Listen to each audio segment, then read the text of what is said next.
When I give in the Spirit, I give in the Holy Spirit. When I live, money. If you want it, hear it, come and get it. But you better hurry, because it may not last. Did I hear you say, there must be a catch? Would you walk away from a fool and her money? Sonny. You remember that song from the Beatles, don't you? Do you? Yeah, I'm dating myself. Yeah. Well, Maureen and I no longer have any money left in the bank, but we do have a key to a new house that we just bought.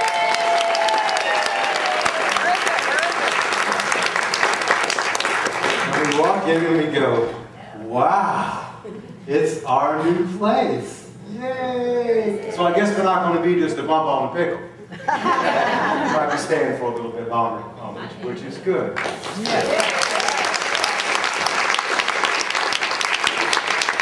When I was growing up, my dad, as all dads are, was my God, at 10 years old in particular. And I'm remembering standing on the aft end of the boat that I got to pilot a lot because my dad let me and I could really run the boat really well. And this God at 10 years old would come, and we're at the World's Fair Marina in Shea Stadium. I was actually there when the Beatles played that concert there. And why I did not go, I do not know. You know how that is. You never know what the big event's going to be that you're living now that someone else looks back on. Why didn't I go? Why didn't I go to Woodstock? I could have went there too. But I didn't. I got to do other things. But I'm standing on the after end of the boat at the Shea Stadium, 10 years old. And my dad would come and he would give me his briefcase, and then he'd hand me, remember the days when we didn't do a whole lot of stuff with credit cards? You just had cash. Yeah. My dad had this wad of cash, $2,100 bills. Which is 1960, that's a lot of money. It's a lot of money now. And he'd give it to me and he said, here son, count it, play with it, feel it. Money, money. If you want it, here it is. I would look at it, I'd go, money. I would play with it, I'd put it on the bed, money, money. We all love money, money, money, money. Everybody has an energy and an attachment and a relationship with money. It's all right there. It's all right in front of us. There's no way to get around it. I had an interesting relationship with money growing up because on the weekends I had wealth. My dad's income grew, and as his income grew and the family business grew, so did his income. So on the weekend I had wealth. When I was living at home with my mother and two sisters and the little obnoxious dog Chi-Chi, I lived in a small apartment, 3-bedroom, and I had one little teeny room that was 8 by 10 off the kitchen. It was supposed to be my room, but it was the den. And my two sisters, loving as children could be, would say, it's not your room, it's the den. No, it's my room. No, it's the den. It's my room. And of course it had the TV in it, so anytime anybody wanted to watch TV with their friends, it became the den. And I slept on this Naugahyde. Remember that slippery couch, orange one? And I couldn't get the sheets to clip around when I was on the floor. So I had kind of both lives. I had money on the weekends and I had a sort of regular life in a small apartment with a bunch of folk. And it was a good way to sort of keep balance. I remember one time my dad telling me this story about how he had gone out to dinner with a very close friend of his. It was the president at that time of the Chase Manhattan Bank in New York City. They decided after a couple of drinks that they were going to go see what $1 million looked like piled up in $100 bills. So this guy had the key and the safe to the safe. He opened it up, and my dad went in, and they piled up. It would be 1,000. 10,000. 100. No, 10,000. 10,000. 100. I got it wrong. First service. 10,000 $100 bills just to see what it looked like. I remember that image in my mind. Money. That's a lot of energy and a lot of money. I was telling that story to Maureen. She was saying she used to go to her grandma's house when she was a little girl with her sisters, and her grandma had a big thing of buttons, and they put their hands in the buttons. There were like 1,000, and they pretend it was money. They say, oh, gold, silver, it's diamonds, it's money, money. Everybody has a relationship with money. In the Bible, it says this, for those of you who have your Bible. I know, a silly joke. 1 Timothy. For the love of money is the root of all evil, and in their eagerness to be rich, some have wandered away from the faith and the path, and pierced themselves with many pains.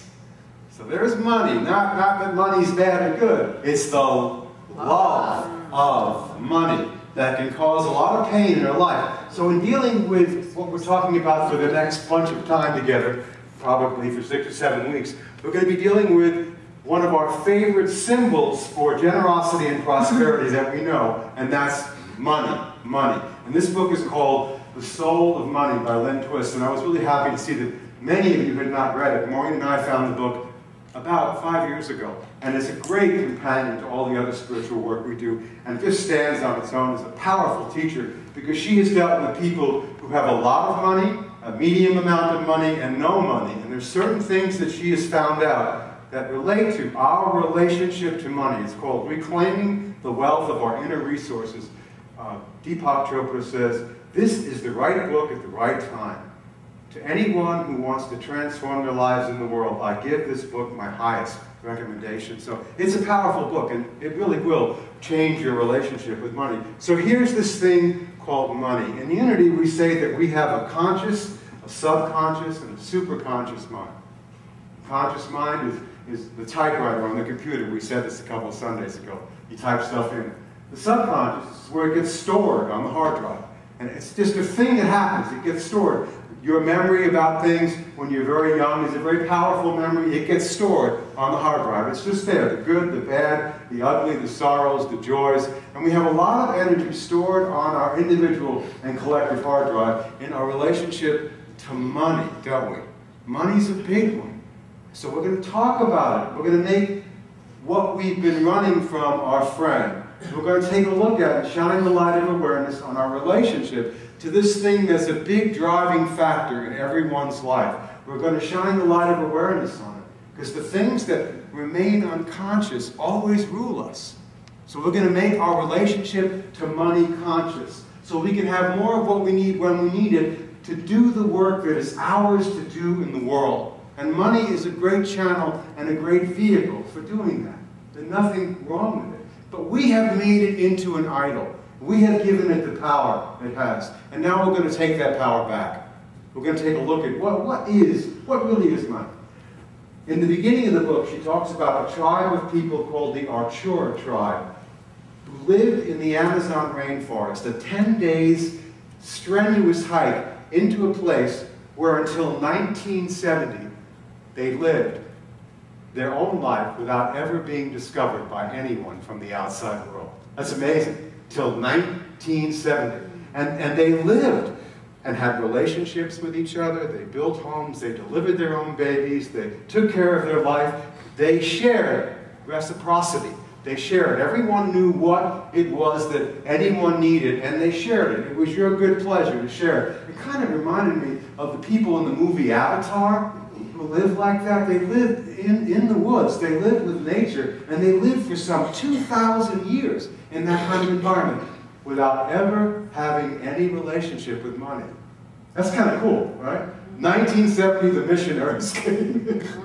You know what happened then. You know, everything began to change as we bring our version of God to the heathens, you know. But I began to have a relationship with money for the first time. And about 20 years later, they called upon Lynn Twist and her husband Bill, who've been working with Pachamama and indigenous people who want to save the lifestyle that they have and use their resources to help people. And they began to work with them to make decisions about how they want to use money, because they see how powerful it is. And they took a boy named Chompy, who was actually one of the younger children, and took him into their house, got him educated, learned how to speak English, and he learned about this relationship that we all have with money and how powerful it is, and how wonderful it is, and how abusive it can be as well. We all do lots of crazy things in the name of money, having too little and having too much and just not knowing what to do. We all have done this. We all have a relationship with money.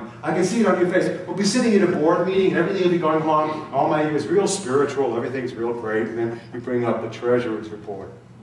Ooh, money, money.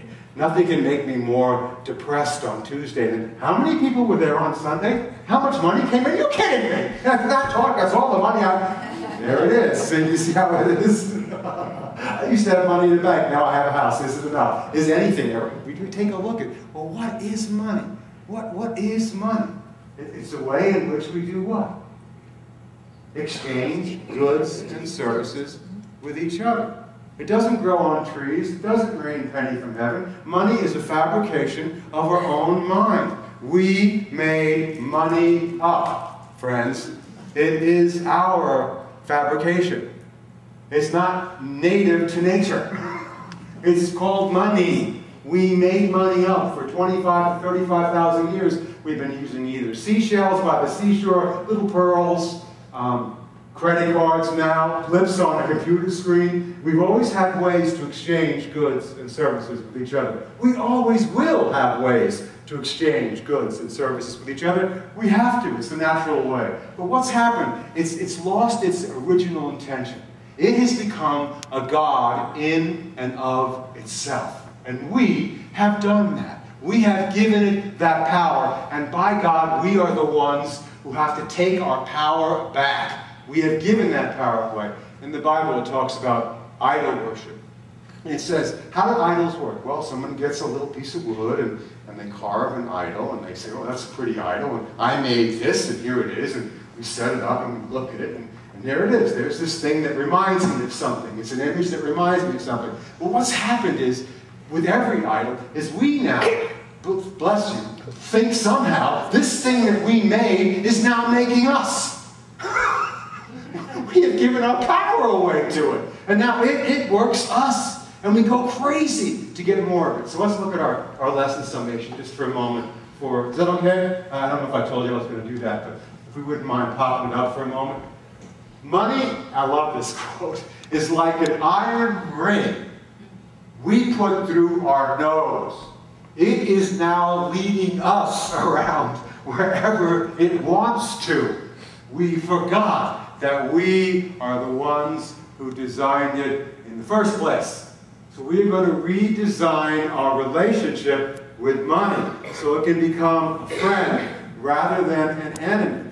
It can become something we can use to support our highest values, rather than letting it be something we always feel freaked out or fearful about. We're going to undress and uncover all the things in the cellar of our thought system as it deals with and as it relates to money. We're not going to be afraid to stand boldly in our power and see money for what it really is.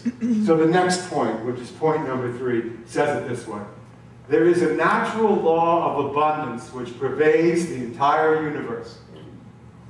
It's the Father's good pleasure to give you the treasure of the world. God always says, yeah, buddy. It's a yeah, buddy God. Yeah, buddy. What do you want? I will say yes. It's a natural flowing abundance which pervades the entire universe.